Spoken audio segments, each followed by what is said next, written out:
Say I'm not exactly mainstream in terms of methodology, epistemology.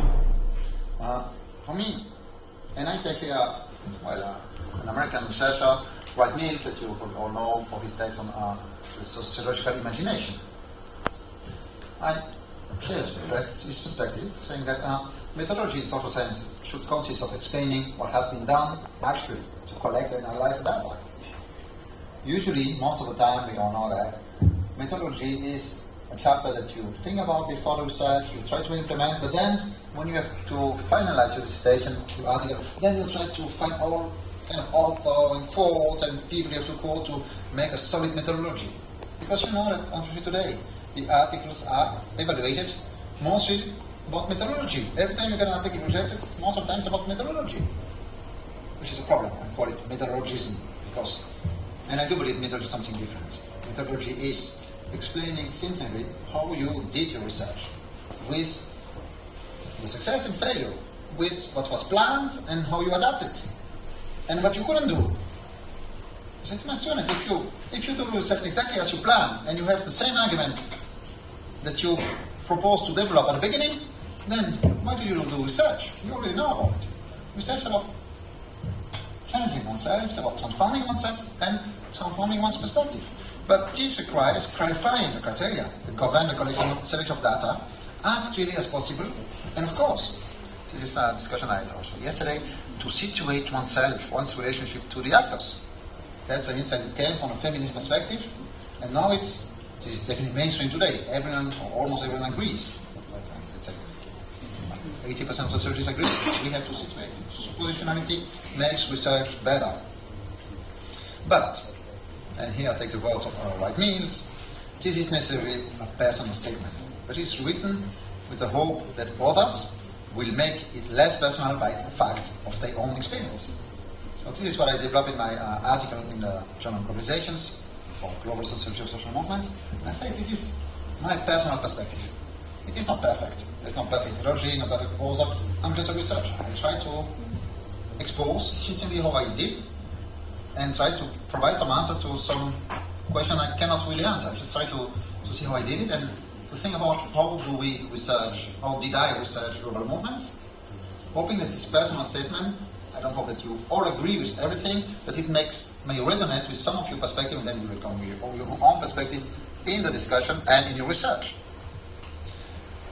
So, this also methodology and ethics. We had a conversation yesterday with your colleagues at FNU about ethics. I have to say that about ethics, I'm upset about the current tone of bureaucratized ethics, procedural ethics. In some countries, I don't know how it is in India, they ask researchers, sociologists to have a form of consent. First, you have to go to an ethics committee that most of the time don't know the topic. It's impossible. The ethical committee cannot know every topic, the specificity of every field. And then you have to make people sign a form of consent. What do you call it in English? Well, I mean, once I was in Chile. In Chile, in Latin America, they are very strong in this research ethics. They call it solid research, and they call it international standards, which is not true. It's not international standard. To say, so once I presented my research, and there was a demonstration, big protest going on the square. And I spent 2 weeks in Chile, so in a day I was doing the evening interviews, transcribing at night, and then I brought up a few quotes from my interview in the talks I had, because of course I studied social movements, so a few quotes resonate with that. So the only discussion I had there, it was not about the content, it was about how did you dare to put this quote, how could you go to talk to these people, because in 2 weeks' time your ethics committee couldn't give you the approval. So, sometimes you come to a bureaucratic ethics that prohibits you to go to talk to the actors. And I experience from Latin America, or these forms of consent becomes very trendy in some countries. And I say, this is important. I mean, we have an ethics with the actors to make sure that you don't put them at risk when you publish. To make sure that they know that you will make a good use of what they say. To make sure that you will give something back from your research, you will explain to them. There are many relationships to actors. The ethical segment is really important. But is it about signing a form of consent?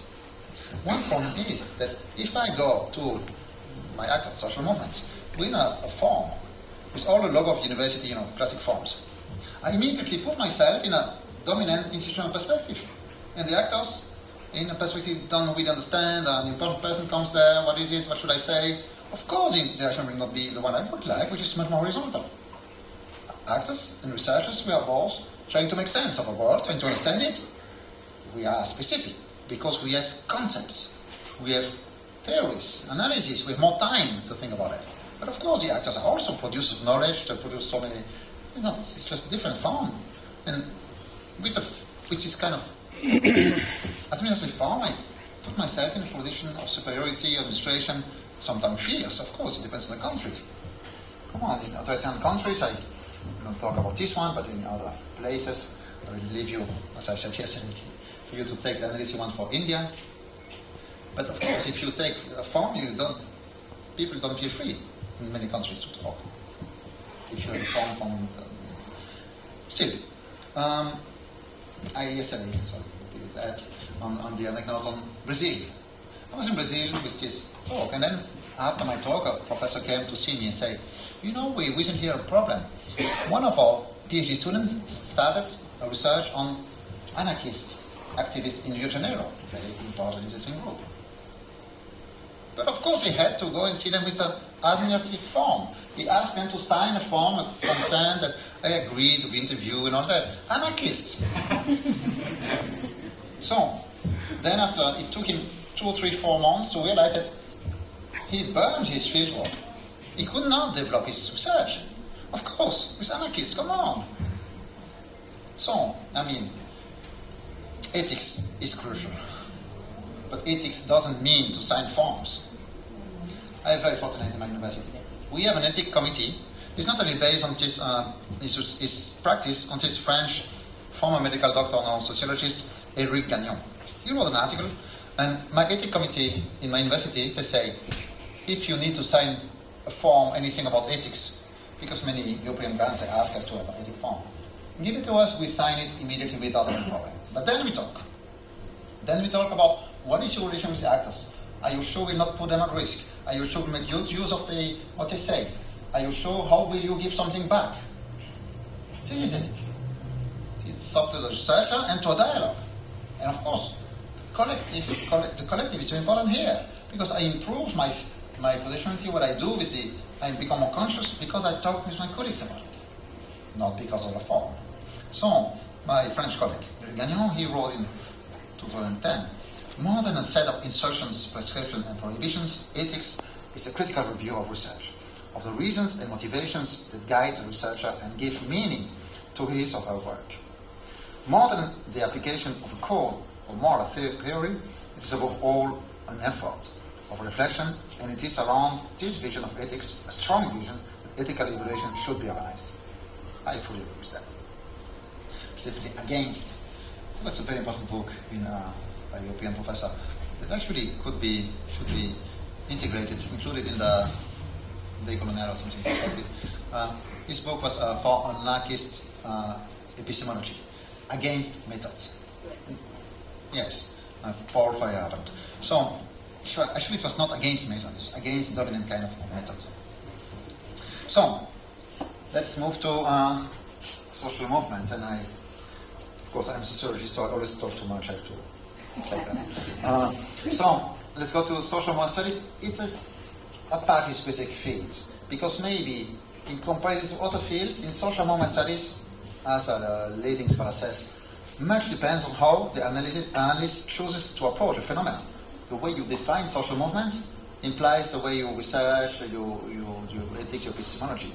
Methodology, theory, and epistemology are really intertwined in social movement studies, maybe more than in other fields.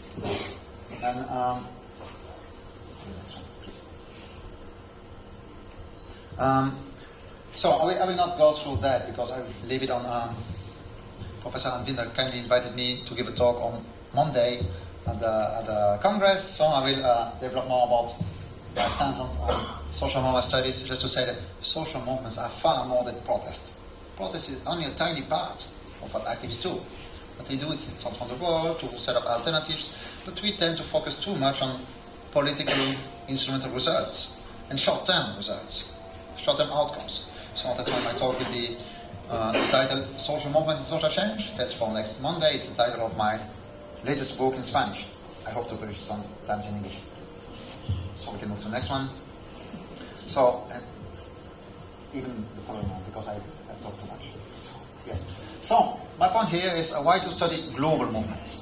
And here I will take social movement, but also to say that it's also about why do we still need a global sociology. And in the articles I develop 4 main reasons: empirical, analytical, epistemological, and axiological. So, the first reason for me, I'm a social movement scholar, and I said I started by working on the global justice movement. This book, Anti-Globalization. I studied in